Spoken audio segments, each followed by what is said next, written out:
Thank you, Joe Hernandez, my man, for coming on next in line. This one's a little different.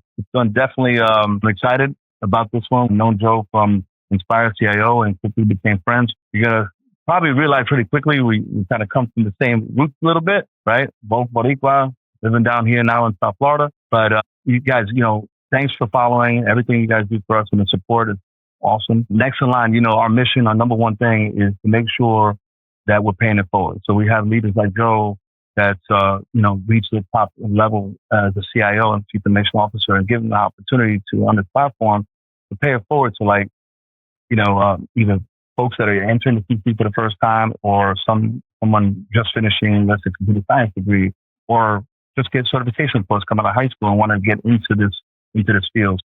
I know you're passionate about stuff like that. Joe, but I don't want to chop it up. So no one's going to do it better, especially with your DJ voice. MC voice. Yeah, MC voice. Yeah. Oh, I'm old, man. So the DJ was the MC. That's what it was. So he said, please feel free to introduce yourself and tell who you are, what you're about, and then we can get into some of the fun conversations we talked about. Yeah, appreciate it. Thank you. Thank you for the opportunity to be here. This is amazing. I love the fact that we were able to take this from our conversations in person to the mini clip that we did on LinkedIn that I thought was great. Like I posted it as two crispy daps in one good conversation. And the fact that now we're sitting here in a podcast studio is, I'm really appreciative. I love it. I love just the natural vibe that we have. So yeah, Joe Hernandez, CIO at FEAM Aero. FEAM Aero is a third-party line maintenance provider in the aviation industry. So we service a lot of the big names that most people out there know.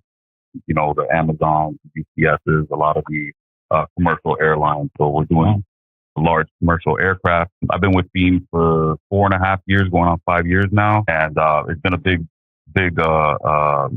movement as far as digital transformation goes. Before that, I was with a plethora of companies. Like I was with AMC Networks, which is media and entertainment. Before that, I was in financial services, financial tech, motive, you name it. A lot of different domains. Oh, a lot of different domains. Yeah, a lot of different verticals. So I kind of always have prided myself on being like an industry agnostic tech leader.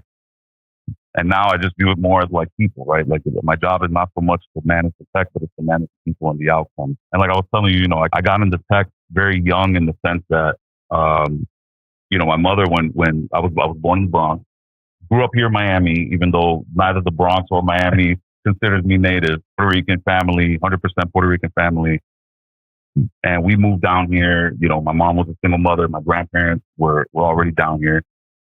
We came down. My mom got a job in this car dealership, Anthony Abraham Chevrolet at the time. I was on 8th Street in Lejeune. Yeah, 8th Street, yeah. And she was working there in the data center with this guy named Bill Russo, and he built this product that ended up getting acquired by ADP. And so I remember my mom was doing like conversions and backups, and this is when it was like the real. And they would just kind of stick me in the data center because these people, this company was amazing. Like they were like, you're a single mother. We understand the position you're in. They're like, you can bring your son here. When he gets out of school, they used to send the accounting runner to go pick me up sometimes. Wow, and get out. They would bring me back. And that was my first exposure to technology. And I fell in love with it. Your mom was in IT.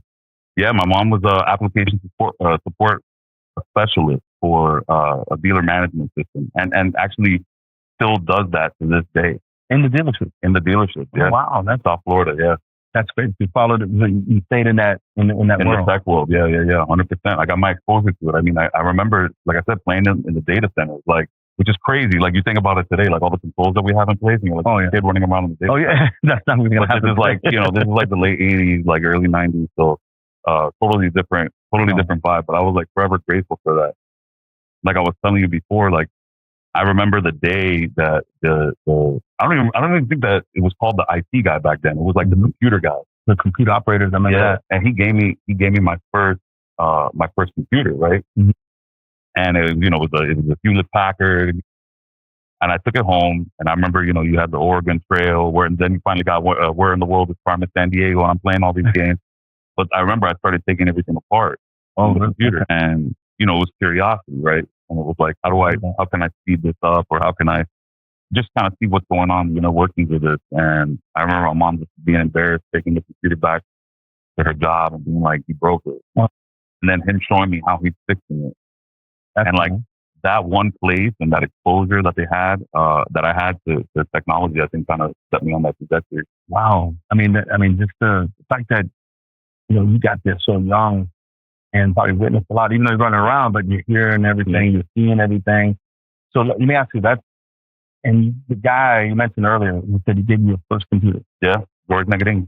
Oh, it's cool that you actually remember his name to this day and stuff like that. Oh yeah, 100%. At one point, when I was like on the consulting side and I had done the whole MSP thing, I actually encountered him at another dealership. We were trying to go in there and get the account. Oh, and I was coming in because I got, as if you can't tell, I got a little bit of the sales side in me as well. No, I didn't. So, I couldn't pick that up. So they put me out there, and I was talking to these people, and they're like, yeah, we already have an MSP in here. Like, we have an IT guy basically. And I was like, okay, well, here's how we can offer better service. And they mentioned it with him, and I was like, oh, we can't do this. Like, this is one account we can't touch. Oh, really? Yeah.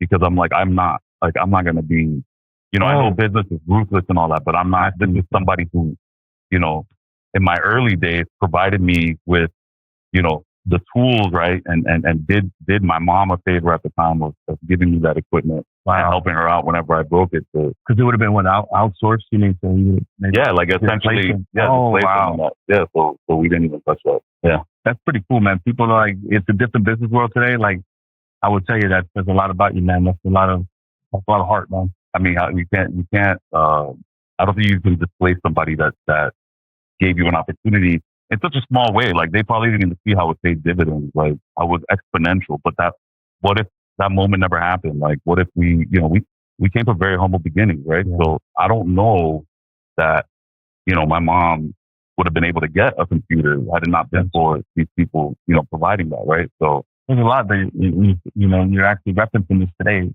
in the podcast. That's pretty cool, man. Yeah, those are core memories, like what the kids say. So. I love it, man. I love it because that's a lot of heart. That's authentic. That's real. Yeah.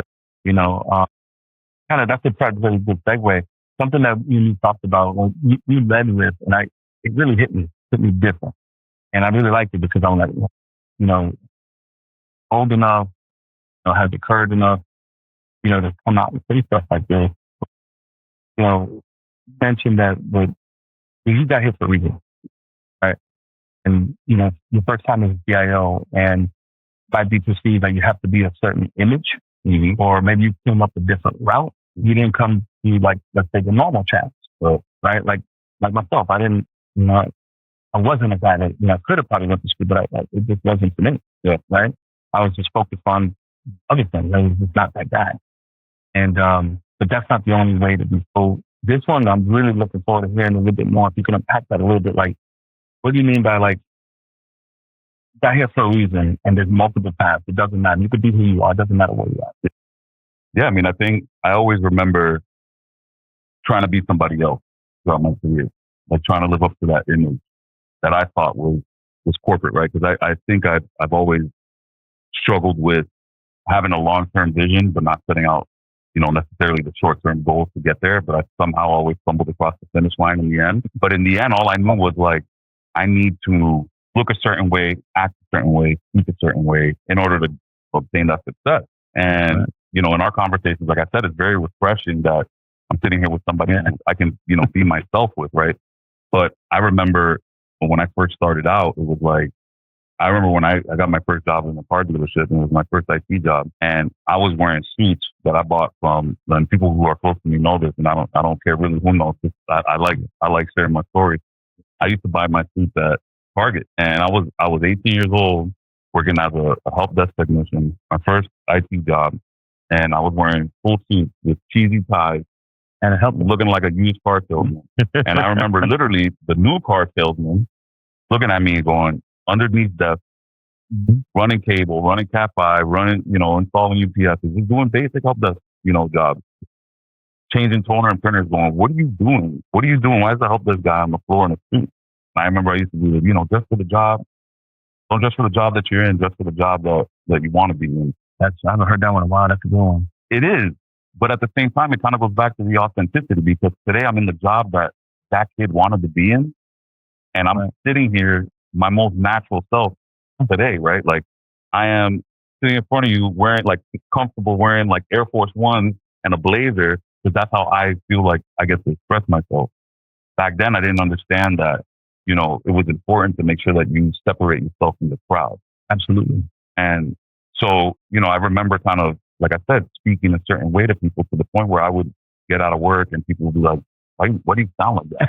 Like, why Back with your friends. why are you talking like that? Yeah, your friends are telling me, why are you talking like that? It's like, oh, that's I kind of like this, like nowadays they talk about code switching, right? Like, oh, you know, I'm out one way. And I think there is, obviously you have to have professionalism and that sort of thing. Like, for sure, you absolutely have to be that dynamic and be able to like switch it on and off. But I think there's authenticity over the years that has been lost. And now we're starting to see the trend where like people are really becoming who they are and letting that shine through. And that's how, you know, I like to build my team, and that's how, you know, I like to model myself in front of them. So for me, it was just always like, I think definitely up until 6 months ago or even 3 or 4 months ago, but the last 12 to 18 months has been me kind of getting comfortable with that and being like, this is who I am. And I've been like, you know, the president of the team, Cam Murphy, he is a young guy, you know, same thing. And he kind of encouraged me like, hey, you know what? You got the skill set. Don't worry about it. Like, be proud of what you're bringing to the table. I met people like Rob Field, you know, we were just having a conversation about. Same thing. He's like, brother, you got to just, you know, go out there, you know, show people what your passion is. 100%. And then I just went on this trip to Alaska that I mentioned in the mini Mike moment. You know, I did that trip out there and I spent a lot of time with R.C. Woodson, who is like my big brother, my mentor. I tell him, you can't get rid of me. He tells me that I can't get rid of him. Love this guy. This guy basically eliminated all my imposter syndrome. Like conversations with him and conversations with the crew that we had out there made me realize like, it doesn't matter what upbringing you came from, whether it was one of adversity or whether it was one of privilege or one of just normalcy. It doesn't matter what you look like. It doesn't matter how old you are. Everybody adds value. And if you're in the room, it's for a reason. My focus I came back, I'm telling you, from that trip, which is all CIOs, a changed man. And I'm like, you know what? I can only control what I can control. And my purpose now is no longer to fight for a seat at the table or to prove I deserve it.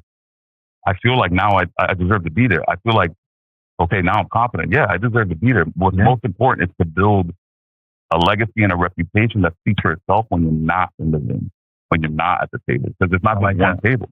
Oh, yeah. There's multiple tables. There's multiple conversations that are being had. What you want is that reputation and that legacy that someone goes, you know what we're missing right now in this conversation? This place. Yeah.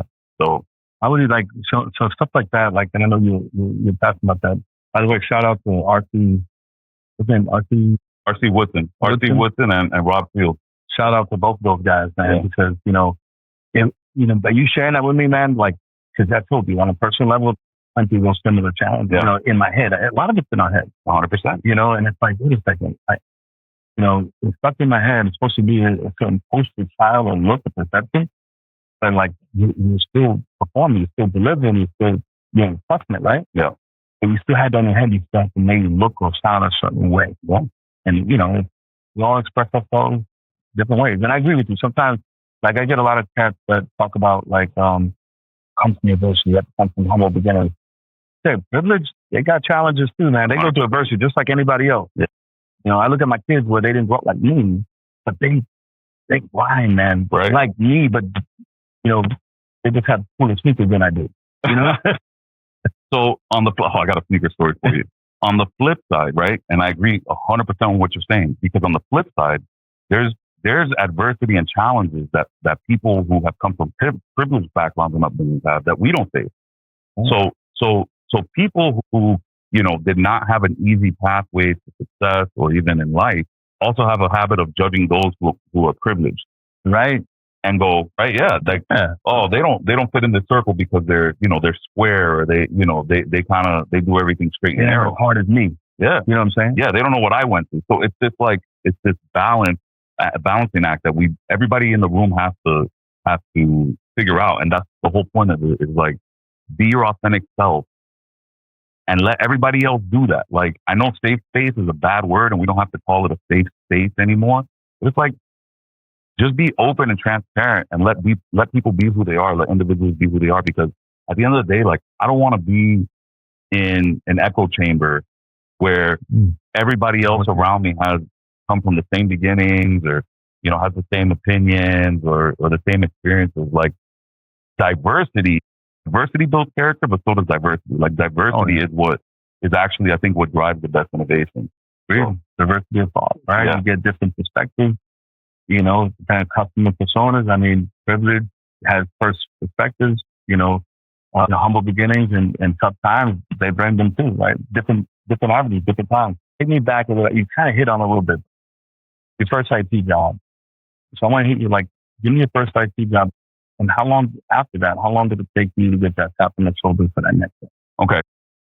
Yeah, my first IT job, like I told you offline, was, I was working in a car dealership. I grew up in the automotive industry. I was working in a car dealership as a customer service associate, and because I wanted to go into music, and we can tap on that. I wanted to go into music and international business, and I got Lance Van Riper, who was my first mentor, gave me my first job. Lance Van Riper became a business partner at one point. We're still great friends to this day. He basically was like, "Why are you poking around my network?"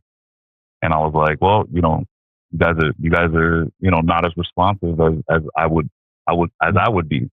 And I wasn't trying to get an IT job. I was just being the little, know-it-all, serious 18-year-old kid who was like doing customer service. But again, I had always been, in the technology clubs and all that. So he gave me a shot. He said, if you image these 30 computers over the Thanksgiving holiday with Norton Ghost or whatever at the time, then I'll give you a job. We'll transfer you out of customer service and put you in IT. That was my first job.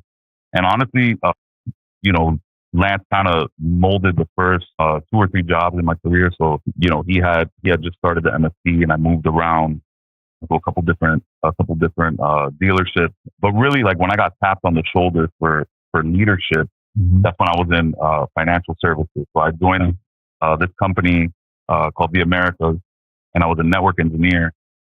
And at the time, I think I was myself and one person that was offshore in Colombia. The team started growing, and they tapped me for infrastructure, IT infrastructure manager.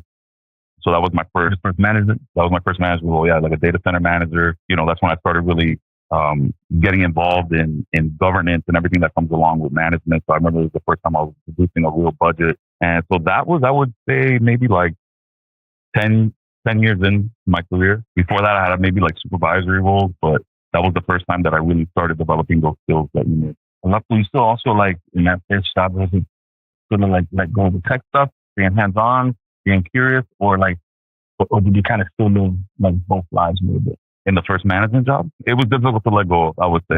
Yeah, it was still difficult to let go of. I only learned that in my second to last job. I learned how to let go of the tech job. But I think when I first got in there, it was absolutely difficult. Like, everyone still has those challenges. Like, you're moving from, again, managing technology to managing people to managing outcomes at a certain point, right?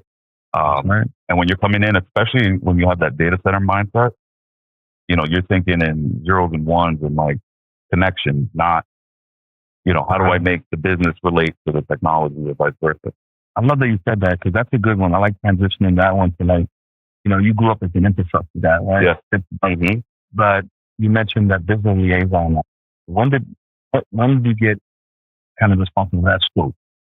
So that, for the first time, was around 2015, 2016. I went to Media and Entertainment. That was AMC Network, Walking Dead, Breaking Bad, all that kind of stuff. Yeah, movie theater too? No, that's a separate company. Yeah. But yeah, that was great. And I had a great leader there, Jay Hunter, and he taught me a lot of those skill sets, which was, stop trying to basically present people with solutions to the problems that you think they have. Get in the room and talk to them. Right? So that was the business liaison there, right? And realizing that my role as a leader was to lead a successful team of technologists in solving these business problems. So my role was, in a sense, to sit between the business and technology. Now my mindset has kind of transformed on that or evolved, because, and I've said this in different panels and conversations, I actually don't like the fact that we refer to technology as separate from the business. You know, we say like, again, back then, I would say, my role is to sit between the two. No, they're all one and the same. Technology is part of the business, is the nervous system of the business at this point. And more companies are even stating there's more tech companies that does, something else like. Oh, a tech company that provides a service kind of thing. Yeah, I forgot what airline I was at. We were doing a tour, and then they said, "Yeah, this is a tech company that flies planes." Yeah, and I thought there was some disagreement with some people in the room because some of the executives in the room were like, "I don't know about that," but yeah, the tech it has to be foundational and built into the entire business, to every single aspect of the business. Oh, not you're going to get left behind. 100%, man. One thing that I'm picking up here too that I really respect, and it must have been pretty good job that taking me on a journey. But you mentioned by name, your mentor. But it sounds like you stay in touch with those guys, and it meant a lot to you. They did a lot to you. 1,000%. Yeah, I think that's one of the things that I wish I realized was extremely valuable early on. But I can always go back and still lean on those people because I didn't know they were my mentors at the time. At the time, to me, they were just my boss or who became my friend. Yeah. I didn't know the formal word around it, right? Like I always knew what a mentor was, but not what it meant to me. And at the end of the day, like I'm a huge people person. I'm people first. And I like to solve problems. That's how I ended up in this job, pretty much. And mentorship is extremely important. And now, I've become passionate about that because I'm like, I see what it's done for me when I was a kid. And now as an adult, as a grown man, it's like I'm still getting impacted by mentorship, new mentors that I'm still finding along the way. So like, I think there's people who are fortunate to pick up one mentor at one point in their career and carry it throughout. Oh, that's beautiful. That's amazing. Sometimes that person's just in your family, or it's maybe military, things like that. For me, it's also a beautiful story that I've picked up bits and pieces from all these different individuals along the way. So I always try to keep in touch with them and give them credit because without those people, I'm nothing. Wow. That's. Shout out, guys. Shout out to Jay Hunter, RC, Lance Van Riper, Rob Field, Kenneth Erdberg. I might even be leaving people out, but there's the hard part sometimes. No disrespect about it. Like, no. It's like you forget. Yeah, but there's also people who are constant. There's people who are constant, and there's people who I think just have tremendous impact. It's sometimes due to like a simple thing that they say or the timing of it. Like, you have somebody in your life that also like talks the truth. Hey man, what I'm talking about? Like chill out.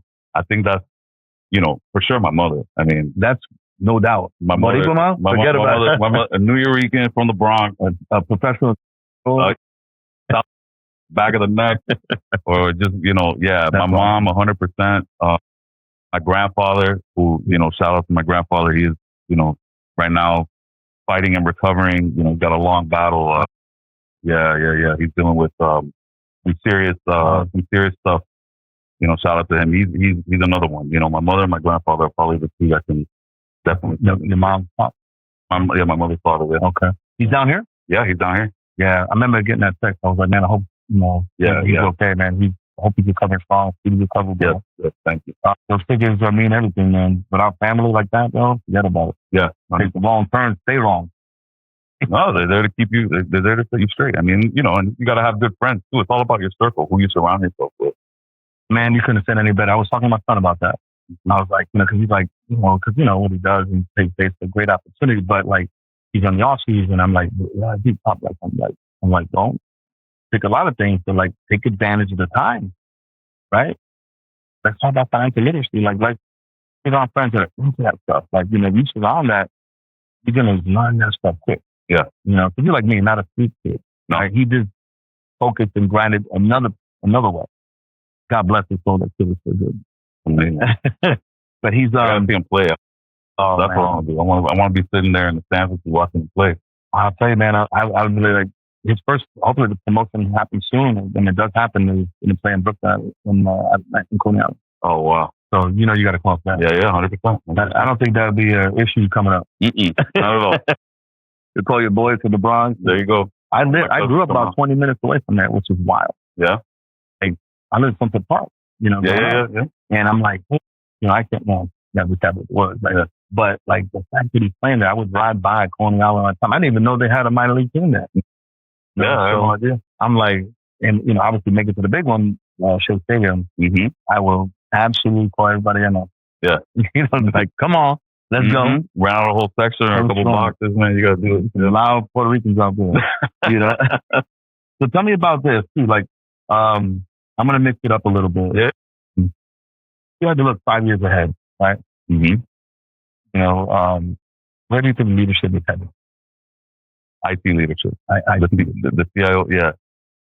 The CIO, the tech exec, whatever it is, we will be called at that time. I think that, honestly, it excites me because I see, like I said, ingrained in every single aspect of the business to the point where, to me, like, traditionally, you had COOs and CFOs who were like number two and next in line for the podcast. So like next in line for the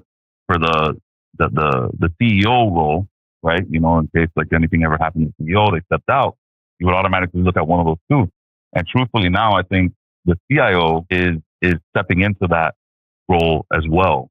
Not saying that they're an automatic for number two, but they touch every aspect of the business. We are ingrained in everything that the business is doing nowadays. So like you even look at agentic AI that's coming, right? Like that's coming faster than any of us thought it was. Like, oh yeah, everybody was all excited about Gen AI, and then agentic was like 3 to 5 years down on people's roadmaps, and now agents are here. It's here. So you start looking about like, okay, HR function. HR traditionally manages performance and goals and objectives and measures that for human resources.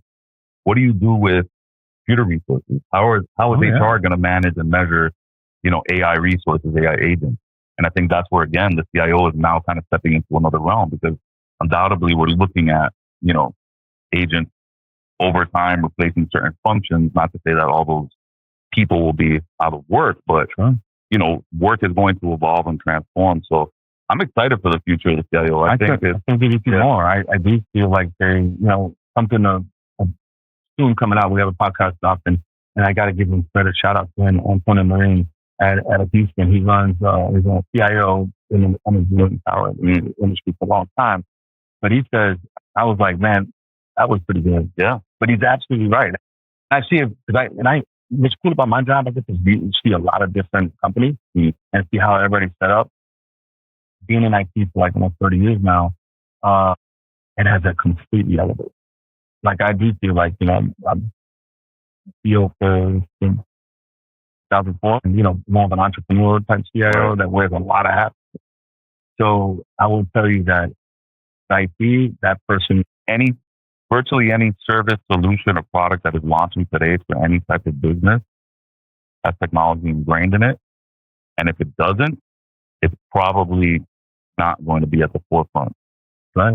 So, the economy is there, right? I mean, every business is, if you're not doing that, you're light years away. Like you're behind, like it's, the speed of technology now, it's like, it's not years or months. It's popping fast. Like, I'm like, what's coming up? This other new version just popped out like today. Yeah. I was just having a conversation with somebody, and I think they were saying, who here, it was a conversation with a group, and they said, who here still has a 5-year roadmap? It's like, you can't do 5 years, you can have a 3-year roadmap. You can try, but everything is so expedited and changing so rapidly at this point that your 3-year roadmap is outdated in 6 to 12 months at this point. There's more traditional things that are commoditized at this point that, sure, those things will be constant. That's right. But when it comes to the innovative stuff and the cutting edge stuff, it's hard to keep up. So really, you can have your long-term strategy, but you got to have short-term objectives and roadmaps that you're really targeting. That's the North Star, right? But you got to be super agile. I think the biggest strength, the competitive advantage is adaptability. 1,000% today. Let me ask you, you've been around a minute, right? And you learned a lot, and you're very open about it. What would you say the biggest lesson you learned coming up in the ranks? The biggest lesson I learned coming up in the ranks. You're coming to, because I know it's hard, man. Slow down. I would say definitely slow down in the sense of like, don't try to be, what I was alluding to earlier. Don't try to be the guy that's coming in with the solution. when people haven't even necessarily figured out what problem they're trying to solve yet. So, sometimes people know that there's a need, and immediately you want to be the fast one out the gate. I know what to do. Let me fix that real quick. You're trying to execute. That's right. And especially when you're on the technical side or first transitioning from the tech side to leadership, you still kind of keep those habits. I learned, definitely over the years, like, slow down, hear everybody out. Sometimes it might not even require a solution. Sometimes it requires just a conversation, or maybe even, listen, sometimes your role as a leader is not necessarily to solve the problem. It's just to connect two people who have different perspectives on the same problem. 100%. Understand each other's perspective. You're totally right. I mean, yeah. So, used to, back in the day, I remember, like, we just go tech at it. Yeah. That's like, and look at the fail. It costs millions of dollars, and companies, a lot of people got fired, and a lot of people, stuff financially. Yeah. Like, I remember, like, back in the day, I think the statistic was 50% of ERP projects failed. Oh, yeah. I don't think that's the case. No, the only thing now I think is that you see a lot of that with AI. There's a lot of, because remember when ERP became, the buzzword at the time, and everybody was just dumping money into it, and people were trying to build custom solutions and, not use best practice or business process frameworks. I think I was reading an article the other day that said something like, I think it was like 90 to 95% of AI projects, are failing to get off the ground because, at times it tends to be a solution looking for a problem. That's right. So it's like, okay, we got to use it. It's cutting edge. It's a game changer. It's like, okay, we're going to adopt it and we're going to buy it, but we haven't really figured out how we're going to use it. So I like to reverse it, right? Like, I use the PPT framework, the people process technology framework. Okay. Technology comes last. And same thing with AI, same thing with anything, right? So you get the people in the room, have the conversation. What is the process today, as is to be? Where are we trying to go? Okay, how does the technology, what are the requirements we have? And how does the technology fit in around that? I think that was the biggest transition, I think, when IT started adopting those type of frameworks, because it was the other way around for a long time. But that changed the game. I think that's when they started trying to, the seat at the table was open. Mm-hmm. Because a lot of them just needed control, and they were reporting to a lot of CFOs, and it was like, like control, it was like with pen, it could be heavy. And to your point, man, I mean, it's business, people like that. Love it. Let me ask you this. AI, you mentioned it, so I got to bring it up. It would be IT podcast for that one. So is AI a tool, a threat, or something in between? It's both. It's whatever you want it to be. I look at, it's a hammer. A hammer can be wielded as a tool or can be wielded as a weapon. So it just depends on the person that's holding it or wielding it and what their intention is. So I think it's both. It's the perspective of each individual involved. And at the end of the day, I think that the smart way to leverage it is, for us specifically as tech professionals, is obviously to leverage it as a tool and use it specifically when it comes to like cybersecurity and privacy and those sorts of things, is like leverage it as a tool against those threats. Because as fast as AI is moving within the workplace, it's moving within the consumer space, you got bad actors and threat actors who are leveraging it to, gain capacity and velocity, like in everything that they're doing. So there's malicious code injection, there's 0-day vulnerabilities that are being exploited using AI. So I think for us, we have to figure out how do we leverage that, not just for productivity gains and efficiency gains in the workplace, but also to, further enhance our cybersecurity posture. I couldn't agree with you more. It's like, I give shout out to my chief AI officer, Oli Bassini, and I will say, like, he changed my whole perspective. He broke it down for me in a lot of ways. Keep it simple. Mm-hmm. And like AI is like providing the business an IMO to. You're gonna make it faster, better, stronger. But guess what? The bad actors have that same suit now.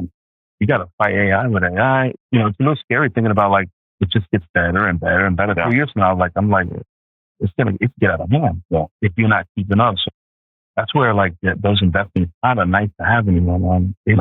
So absolutely fine. But just like any other function that's required in the business to survive. Now, something that's really cool there. So I don't know how you guys how it fits in your business. You had the fortunate opportunity to build some agents. And this one hit me because of my family. We were able to build an agent and deploy it recently for health system, where this agent, the Billy voice agent, that's actually calling women over 40, bringing some mammograms for preventative care for cancer. Oh, wow. And it works. And now the health system is like, not only that it's going to free nurses to spend more time with patients, but bring in those patients and maybe save somebody's life early. Early detection is real. Like, we're in October, so like, so we're in the great time. My mom, was fortunate in the mission. And that one hit me. That wasn't even about like, oh my God, we got this deal. Like, I just wanted to see the outcome on that one. That's amazing. It's badass. AI can do a lot of good, 100%. And I'm spending, I don't know how you guys are leveraging, but I see productivity gains are cool, like a lot of CIOs will tell me about, but revenue generation is what keeps going. Yeah, we're doing a lot. So obviously we're doing like the productivity gains. We're using it to extract like data insights. So we have like a huge repository of tech data that has amassed over the years and years, where we've now overlaid Gen AI, and we've got a chat bot where we can extract data insights that haven't been accessed in ages. Because once you dump something in a repository, chances of somebody knowing exactly where to go and click down within that hierarchy are slim to none. That's right. Yeah. So we're doing that. We got some like agentic prototype stuff in the works as well. But I think also we're looking at, our contract insights, and that's where it can potentially become a revenue generator for us. So yeah, we got a lot of stuff in the works. We got some products that we're working on as well. That's really interesting. But I love, just to go back to what you were saying, I love anything that, impacts, the community and can potentially save lives. I mean, that's really the point, is that it can be used as a tool. It's a great opportunity and to make people's lives easier. Oh yeah. And then just to even touch on, the threat versus opportunity thing. I think one thing that scares everybody whenever new technology like this comes around, especially something as significant as AI, is like, we're going to be out of jobs, right? This is going to replace jobs. And you see it within the workplace. Like we've introduced some minor agents internally, and, we market them as like assistants. Yeah. And because we genuinely mean that this is meant to augment, not to replace. Absolutely. But you see people kind of resist immediately. They're like, I don't need this, right? And I think it's scary, right? I can definitely understand people looking at that going like, I may be out of a job at a certain point, or AI may replace this job function at a certain point. And I'm not specifically talking about, FEAM. I'm talking about worldwide. And when like I got to sit in and listen to Sam Altman's speech from OpenAI, and yeah, it was an amazing event, the Wall Street Journal event. Yeah. It was cool because it was Arnold Schwarzenegger and then Sam Altman. So you had the AI, from the Terminator, and then Sam Altman. Skynet. Yeah. And then, so Sam Altman on stage, and I have a video clip of it. Sam Altman on stage says, I think they were talking about, AI replacing jobs. And this was 2023. Right at the to the height of it. And he says, I think within the next 10 years, we'll eliminate the need to work for 80% of the population. And he said that and I think that scares the hell out of people. But at the same time, it's like, you think before manufacturing, machinery, and industrial revolution, you think any of these jobs, you think a crane operator existed? You think that, there were people working in plants or on a manufacturing line or an aircraft mechanic or a computer operator? None of these things existed. So while it is frightening for people to hear, the need to work will be eliminated, I think there will just be new jobs and new ways of making a living. I'm so happy to hear you say that, man, because I think people that need, I think me, trying to pay it forward to the community, like, people with that feel, I would say, don't run from it, lean in hard every day and be that change agent. And you're going to find those opportunities 100%. Because if you look at it like to your point, tech is the last part, but if you understand the business, understand how to fix the problem, and now you can be that instant 100%. But what I love about AI for me, to the small business, it levels the playing field. I can fight a bunch of my weight in that class. And because agility is one of the biggest strengths, same thing in the big, but I don't know who the largest, competitor you guys have, but there's no limitations anymore. It's like, hey, we're the same weight class down here. Whoever's faster to it is going to understand that 100%. It's how are you leveraging it?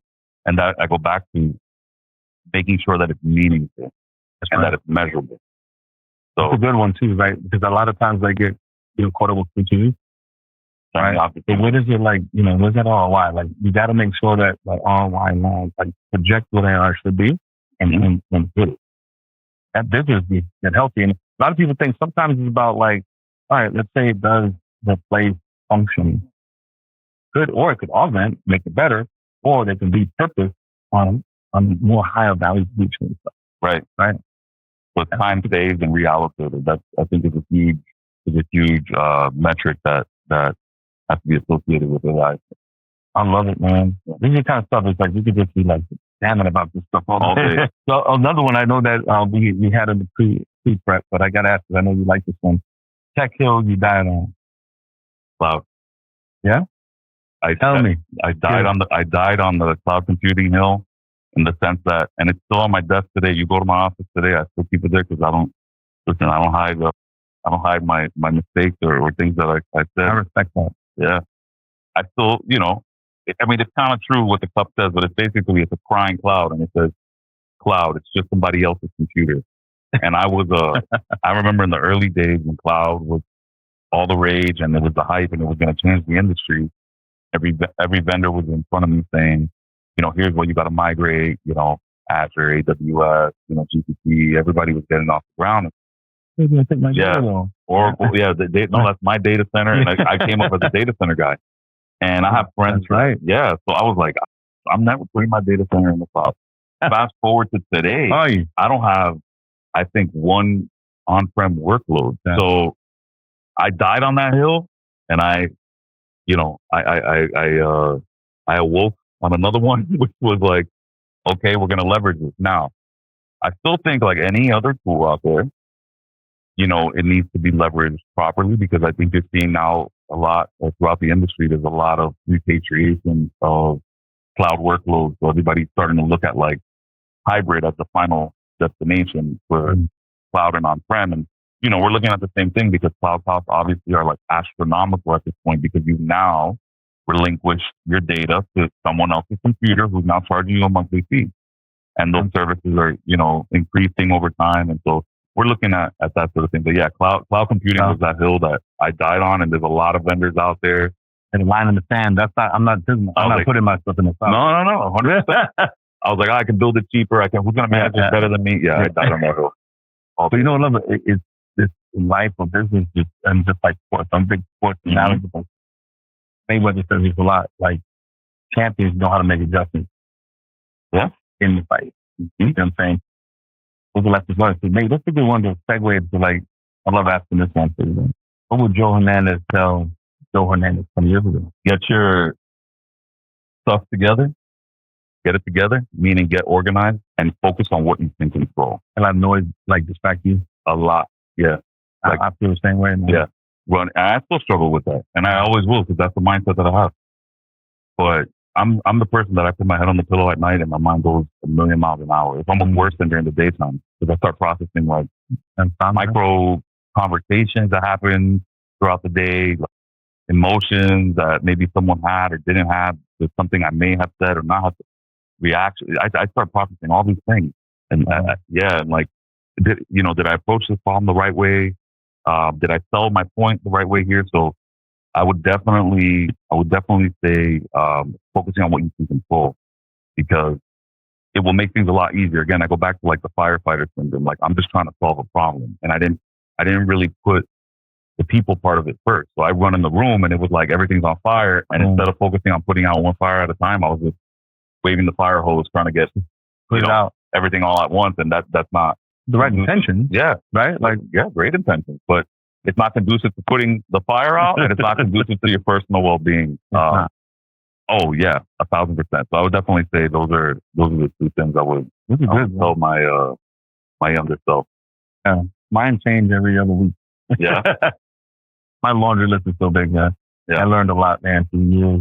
And I tell you, man, like this kind of conversation, like it reminds me, like, because the way you're about, you know what I'm saying? Like you made me feel comfortable, like, who could it impact? Who could, like, a failure or a lesson I learned, I like to share it because, maybe I have somebody in my company going through something like that. So they can see, like, vulnerability is a big thing in leadership. Like, you got to be, it's okay to fail. 1,000%. Adjustment and move on.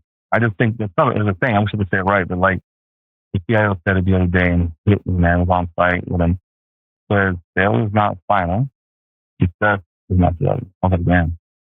Failure is not final, but success is not forever. I like that. Yeah, no, I mean, look, it goes back to allowing everybody to have the freedom and the space to make mistakes. We all did it, right? And if you're not making mistakes, then I don't think you're doing anything that's innovative at a certain point. Like, I don't know. Right. So, and that's, to me, that's also, the key difference, right, between someone who is ready for leadership or for a senior level versus someone who is kind of like operating within the guardrails. That's 100% needed when it comes to certain things like, governance and cybersecurity and that sort of thing. Like guardrails is all there is. But when it comes to like this really transformative stuff and pushing the limits, I mean, you're going to make mistakes. And when it comes to learning, you're going to make mistakes. I mean, anyone can do it, even those people in those governance positions. And you got to allow people the freedom to do that.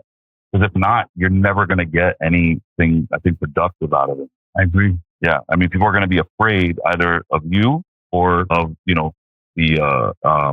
what happens, the consequences of them making that mistake. So absolutely. You put it to me, like the company of space falls because everybody's afraid to do anything. So they're like, don't do anything. Yeah. And you're ultimately not going to have a good culture. I mean, I pride myself on having like an amazing culture within my team. Like everything is very open. We hold each other accountable. They hold me accountable as much as I hold them accountable. And I like to think I don't even have to hold them accountable. They hold each other. They take care amongst themselves. 100%. Like I think there's conversation, debate, dispute, whatever it is, that all stays within the family. And you know what I mean? We work together. We break bread together. Yeah. I love the dynamic. We just recently injected interns to FIU's Breakthrough Tech program. Oh, nice. And, we actually, they displaced some of our offshore development services because we got such throughput with these interns. I mean, they were phenomenal or are phenomenal that they've now become our dev team. The intern. And that's phenomenal. That's a really good, I mean, that's a good success story. Yeah. And it created the spark even within the team. Like I watched people who were not necessarily the most like outgoing or extroverted or people who you wouldn't think are conventional leaders become leaders. So we assigned them to people to manage while they were interns before they became employees with us, 2 people to kind of mentor them. Neither of these 2 in their positions had direct reports at the time. Okay. So I was like, I want to see what happens here because I think they have leadership qualities and they were great leaders. Yeah. So yeah, one was our business analyst, Vivek Yella, and supported by his boss, Hector Garcia. And then the other one is Erica Siege, who's our project manager. And they led these 2 cohorts phenomenally. And then you have people like our security or our engineer of everything, who was a very quiet individual, Rodney. He came over and I could see him engaging with the interns. And then he'd come to me and say, he'd be talking to me and his boss, Andy, and he'd be like, hey, pretty good. I'm looking at what they're doing with AI and the stuff they're trying to get access to because I think you got some really sharp students here that can make a difference. So those sounds like interns wind up impacting like not only like, delivery, but like 100%, even teams outside of technology, because the tech team at FEAM in headquarters has kind of taken up a pretty hefty footprint now in our office there. And you see teams outside of tech have come to us and said, like, it's nice to see the energy now. You see people collaborating. They're standing next to each other's cubicles and working. I love that word, that energy. Yeah. You got good vibes and energy, man. There's a lot of stuff that time flies. I'm saying that you have fun and collaborations. Let me ask you, so what happens to like you got, you said that, you provided an atmosphere, an environment to be able to do that, right? What happens if you have like, someone that's not like that's going to stick out like a sore thumb? Like they're going to be high, like it's going to be awkward. And let's say they're not conforming, or they're not leaning in. I think we find a way to make them comfortable. At the end of the day, again, it goes back to individuality. Like you got to be open and accepting of everybody. We work in tech. You're going to get some character personalities. Yeah. We're all characters. Like I always say, like everybody's best relationships in technology started off talking to computers or something. So, you got to make room for everyone and make sure no matter what, they're comfortable. People don't want to participate necessarily in an activity, or they're a little bit more quiet. That's fine. Don't expose them. Personally, and my team knows this, I try to get everybody involved. I'm like kind of running around, trying to cheer people up, hype people up. That's my thing, in the mornings. Oh, yeah. A hype man. Actually, the way I say it internally, I was like, you guys, like, I'm like a mascot. I used to say I'm a player coach, which I still like truly, like nitty gritty, I believe I'm a player coach. But like as a joke, I'm like, I'm the mascot. I'm here. I'm making sure you guys are like pumped up, because you guys are the ones that are really making this thing move. Can't do it alone. But yeah, that's what I do. I run around in the mornings. I'm like fist bumps everybody. I try to joke with the people who are maybe a little bit more reserved, to the point where I see that they're, they can loosen up a little bit. But yeah, normally I think over time it builds that dynamic. I'm a big proponent of team building, as typical or cheesy as it might sound to some people. I love team building activities. Like we just did, we've done golf events. We just did bowling. Bowling's fun. Yeah, actually. I used to do like bowling, but it actually gets everybody like engaged. I saw two really quiet people on my team become like the most extroverted people at the out. When they say hustling, because they're like, oh no, yeah. No, and then they started like watch my move and like boom, boom, like they were showing off, and I was like, okay, you got them in an element. I love that, man. Yeah, but I could see our tips. I got to come to the office one day. I bet you I see, that approach and fist bumping people, but I see like a lot of hanging out, making sure you're feeding everybody, drinks. I can see that. I can predict that. How do you do that stuff? Yeah, all day. Like my office, we have like literally we have obviously coffee machines, but in my office there is a coffee machine, because everybody knows I love coffee probably too much. That's why I got these ojeras, which means dark circles for people who don't speak Spanish, under my eyes. But I'm like, I love for people to come and say, hey, can I have a coffee? Sit down, please. Like I have a meeting or one-on-one. I'm like, in my office, I'm like, would you like an espresso? Because I'm going to definitely have one. You know how to make the real deal? Like, I could do that, but I just like the Cuban coffee. Yeah, I could do that, but I like my coffee to taste like coffee. So I don't put sugar or nothing. I got the espresso machine. So you like it nice and yep. Yeah, but so like we did something with when we had the intern program going, where we set up Java with Joe. So okay. Yeah, so it was like you have a cup of coffee with me, and so it was a two-way conversation. And it was an hour in the conference room, and we had all the interns in the first cohort sitting there, and they were asking questions like advice, career advice, how to open forum, how to get involved in the community. I was asking them questions. I still got all the notes on like this person aspires to be this one day, or this is the type of career path that they want. This is how they want to get back and get involved in the community. How can I help? So it was just about making connections with these people who, honestly, we did that because at the time we thought this was going to be a very short-term engagement. So it was like, okay, we got them for, 3 to 6 weeks or whatever it was that we signed up for originally. And then lo and behold, they became our employees. So they're still employees. Yeah. I didn't know they transitioned to full time. Oh, they're team members. They are on the team. They are our development team. How many? We got, I think, 6 or 7 now. Yeah. Man, big props to you, man. Thank you. I mean, impacted some young people, man. I came in like the new workforce needs to be a little more realistic on compensation. My thing that I try to pay it forward is to focus on opportunities. The dollars are fun, man. Yeah. Focus on opportunities. Don't get caught up with dollars. I got to work from home. You got to be present, man. You got to be present. You got to know who you are. You get time, man. So it's not like you come out of school and I'm wanting 100,000 and I don't know what you. I know how much I made. We couldn't add it together and probably didn't come close to 100. No, I mean, I made like close to minimum wage for the first 8 years of my career. Yeah. I was like giving it, I made a lot of mistakes, even in like gambles, right? Like when it came to, positions and saying like, hey, I'm going to go here. Maybe I want to get into this industry. That's why I said I would tell, young me, get it together, figure out your pathway. Don't look at just the long term. But in the end, again, adversity builds character. I think that, yes, it is tougher. It's a tougher market out there today. I think the younger generation does have to kind of lower some of those expectations. But at the same time, I think we also have to figure out how to turn around and give back. Yeah. So I think that there's a lot of creativity out there. I think if you are willing to get in the room with these individuals and mentor them, I think they value that more than some of these high paying jobs.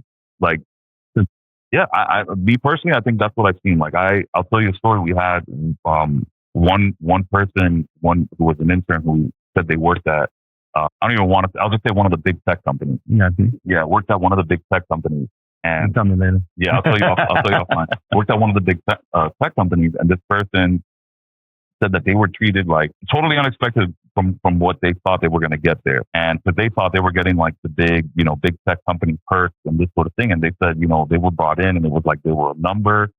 You need to execute on this. And this was like, they got flown to, execute into the city, gives it away to go do this, to go do the summer internship. They told me they came back and questioned their whole career path. I think I want to transition from tech to research. I was told this story a couple months ago. And then they said, and this is kudos to my team, honestly. Then they said they came and did this program with us. And thanks to this program, they now feel confident that they can continue a career in technology and computer science. They were going to transition. They were going to transition out because of the experience that they had at a major tech company. And they come to, little FEAM, and they have this experience because they had people who were active and involved, giving them feedback, positive, constructive, whatever it is, but just being consistent and present. And they said, yeah, I think this is it for me. I am. Like, it's almost like they got passionate about it. Yeah. You brought them back to like, yeah. And, it's like anything. Like sometimes like, we look at this brand and, like the perception of like, oh, well, this data giant. It's not, sometimes it's not always that up to it. No. You learn a lot more. Like I feel like you learn more at, let's say, the mid-market, small to mid-market, right? Because you do more. As I could say, like people, I always recommend start a business. You want a college degree, start a business. You will learn more in 12 months than you would in 4 years. Yeah. In real life, the stuff that happens and you have to wear this hat and this hat. It's like every subject will be covered in the first 3 months now. And in real time, and it keeps score. It's not always like the shiny object, just like the big, this brand of tech. Well, we have this one that does the same thing. Yeah. Oh man, it's just shiny choice. Yeah. Perception. It's perception. It's people's experience that's important. At the end of the day, I think there's, like we've talked about, there's multiple pathways to this. Again, we were talking before this, not the best kid. I was a great student. You were a great student, man. I still consider myself. I was a good. Yeah, I got great. I tried really hard. I still couldn't get. No, I got good. I got good grades. I still don't know how because I was like I never like studied.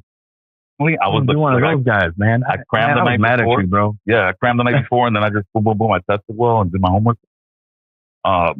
Yeah, I mean, I went to I got full ride scholarship. My mom academic? My mom did the Florida prepaid, so I had that. And then I started working in tech. I just loved the tech. And I was at the time realizing like I'm actually getting my hands-on practice here versus understanding theory in the classroom and maybe at certain points even outdated theory. Yeah. So I don't know what happened and I don't regret it because I guess still got here in the end, but I kind of just stopped going to class, blew away all this scholarship money. And I mean, I remember, my mom was so disappointed because, she didn't have the opportunity, to finish and all that. And then, you're the one you're supposed to do it. It was like a no-brainer, and I didn't. Long story short, I finished I went back and finished during the pandemic instead of making sourdough bread. I did. Yeah, I did. I did remote learning. Instead of making sourdough bread. It's funny, man. I like it. But maybe I tried once or twice for the sourdough bread too. But no, I went back but I say all that to say, like, even though I finished and I have my degree, it's not a conventional pathway for everybody. Now, like with the CIO Council, I'm the president of the CIO Council of South Florida. Our focus is on giving scholarships, and historically, the council has done amazing things.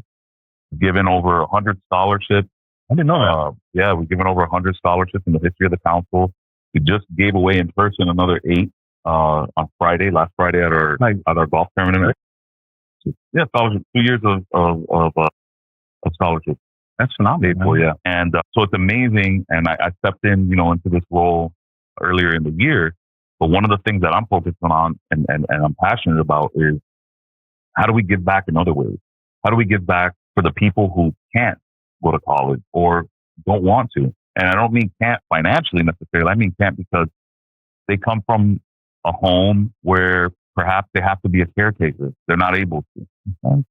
Or, they say college is not for me. I'm not a great student.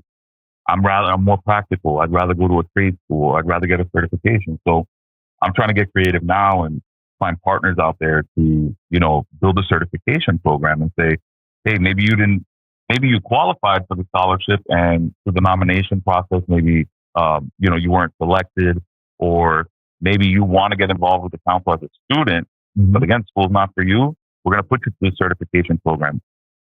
You don't test well and you're afraid of the certification program, or you want to avoid that.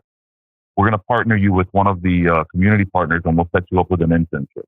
And it doesn't have to go necessarily, it's not a scholar internship where you're going to school, to a university. Maybe we just have, members of the council who are offering a position and say, just like a lot of us did, just like I did. My first job, I didn't have a college degree, and I wasn't even in college yet.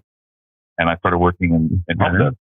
So I think that's ways that I'm trying to get creative, because it's all about individual preference, experience, what we need to do to get some of these people upskilled and prepared for their tech careers, whether it's to be an engineer through and through, or a developer through and through, or you have a pathway to leadership.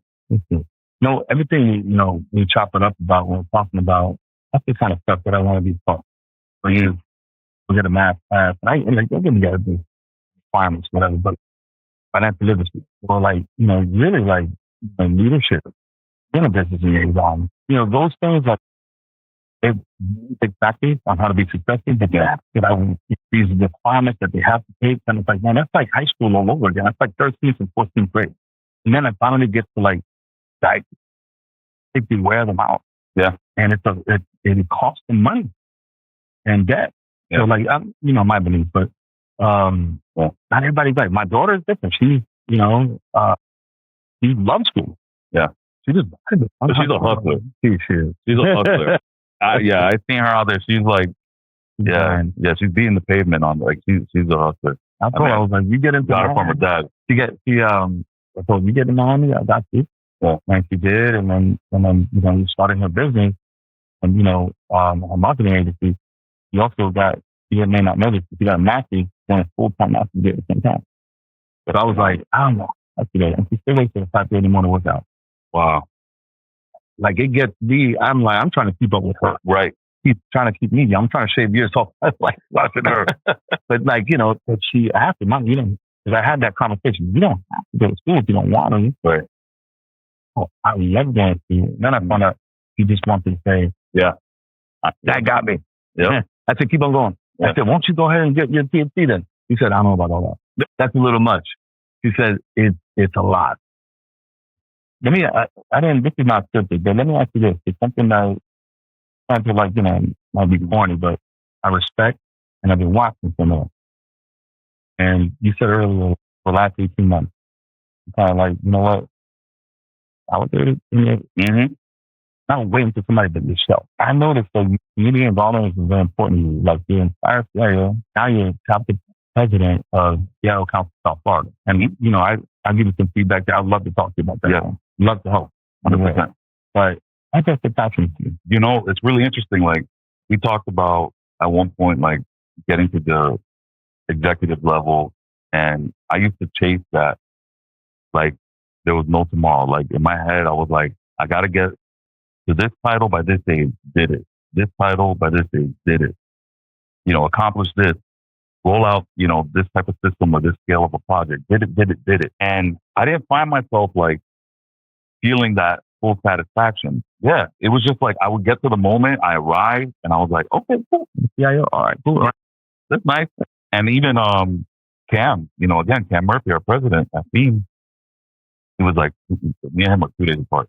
And he's like, brother, you gotta celebrate the win, because when you look back, if you didn't celebrate and make a big deal about it, you're gonna forget it almost. You're gonna forget the feeling that you had. And then I've learned that now. There's truth to that. The give back. I've always loved,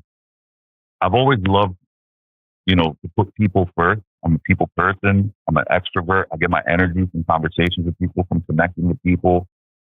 I am extremely open and vulnerable to a fault. Like I will tell you my life story if you let me. And that's who I am. But I think it allows me to connect with people. So the community aspect has always been there, and wanting to see people like myself succeed, people from, non-traditional backgrounds or experiences, moving to the limelight. I thought that was a great opportunity. But then what happened was I actually took the role on.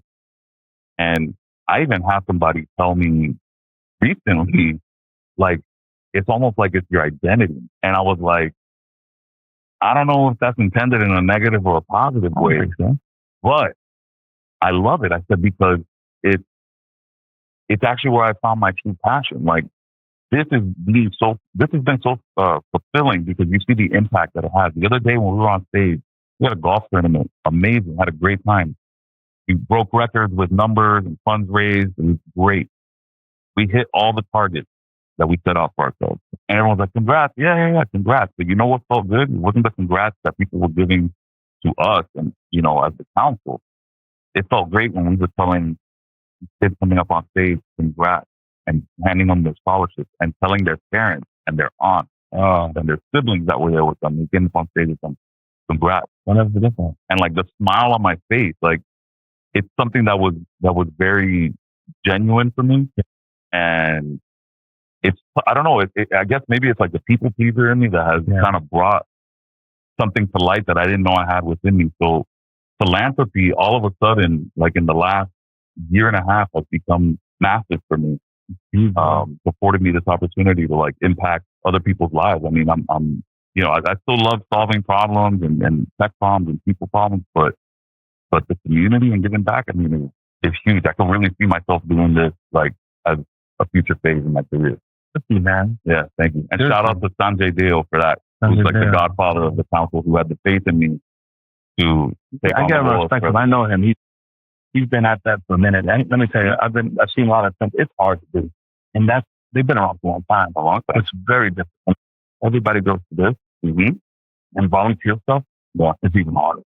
Like you got your day job, which is like keep score. Yes. Pays the bills. And it's like, you got to muster that energy. It's like, I got to get out there, man. Yeah. It's not easy, man. So, and this is awesome, Joe. So, I mean, I can't, like, this is like, as we wrap up, man, I love this one. I always take nuggets to give back. I like that one, man. Yeah. I think you need to make a rap song like that. I can do that. If you're trying to coax me into rapping right now, I don't know if we'll maybe part 2, or you could probably spit a couple rhymes, but like if you hear a real rap song, on the next one, I'll break down stage.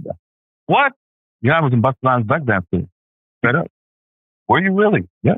I was the youngest one on the field. Word to God, like hand to God. Listen, we're going to have to I got the perfect venue for us. I got to start touching them right now. That's hilarious. I was good at scrambling, man, but I was also a lot smaller guy. Yeah. Body changed a little bit, and they graduated high school 130 pounds. And I was probably in his group when I was he was older than me. He was about a year older than me. He was in 9th grade. I was in 8th grade. But like, I remember like trying out in the bathroom in high school. Like, high school, middle school. And that guy was awesome. He was a leader back then and funny as hell. Like this guy just, he used to say those words. Yeah. They don't say that anymore. I don't even know what the kids say anymore. And when I tell my kids, they're like, "What is that?" And they tell me all these new words. I'm like, "What do you mean leave no crumbs mean? Like, what? Leave no crumbs? Yeah, that's the new. We're about to look really old. Oh man, I'm like on the plate. Oh, because they ate, right? Yeah, they eat everything up. Yeah, and I start laughing, bro. So I'm like, snap. They're like, "Who's that?" Or fresh. I'm back. Fresh, yeah. And he was just that dude that just made everybody laugh. And you know, he didn't take that other path, like took it kind of fast. You know, a lot of people see that persona, but he's actually a really cool cat. Yeah, really cool cat. Yeah. So give back, I think, this would be title for any either label. For some reason, I see you doing that. Yeah. And or like a rap song. Absolutely. Yeah. Actually, I think I had this epiphany the other day, and I'm not saying that it's like actually going to happen, but I was like looking, I was like, what if I just hung this at some point, like down the road, right? And I'm like, okay, the tech stuff, maybe we'll be done with it. Maybe we'll do the philanthropy. And I said, my initial passion was music. The kid in the garage, you know, my boy Alex Rivera, DJ Nemesis, my boy, us in there, you know, just rapping and recording and him DJing. Like, what if I just did that in my 40s and just tried to like just be an old rapper? Why not? Bring it back. Old rookie rapper. I'll support it. Man, we'll make it happen. Brother, I can't thank you enough for doing this. You see that knocking on my door. We got to do part C. You know, definitely. How can people reach out to you? You can reach out to me on LinkedIn. It's linkedin.com/Joe Hernandez IT, or look me up under Joseph Hernandez at FEAM Aero or at the CIO Council. And I'll be happy to have a conversation or provide guidance or listen, or you want to give me feedback on something. Always everyone out there, man, that's as real as it gets. This is not like a prep. This is real. Like, I promise you, this guy does what he says he's going to do, and he means it, and he's a good dude, and congrats on all his success. No, I appreciate it. And likewise, man, for you building this forum, like, it's beautiful. You know, I listened to the first 4 episodes that are available. I'm excited for this and to watch this grow. And I appreciate what you're doing for the community, because to me, you're giving back also, right? By doing this, you're allowing people to come in here and have conversations. I can already think of like some future ones that other people should be having with you in this room. Yeah, I mean, this is great. And I get really excited about this stuff. Like I said, it's just a passion for the community and the opportunity that we have here in South Florida to kind of take this and expand it outward. So I love it, man. I'm happy to have a partner like you down here. What he was in the Stephen world down here doing it. Yes, sir. Brother, you're the man. Appreciate you. Appreciate you.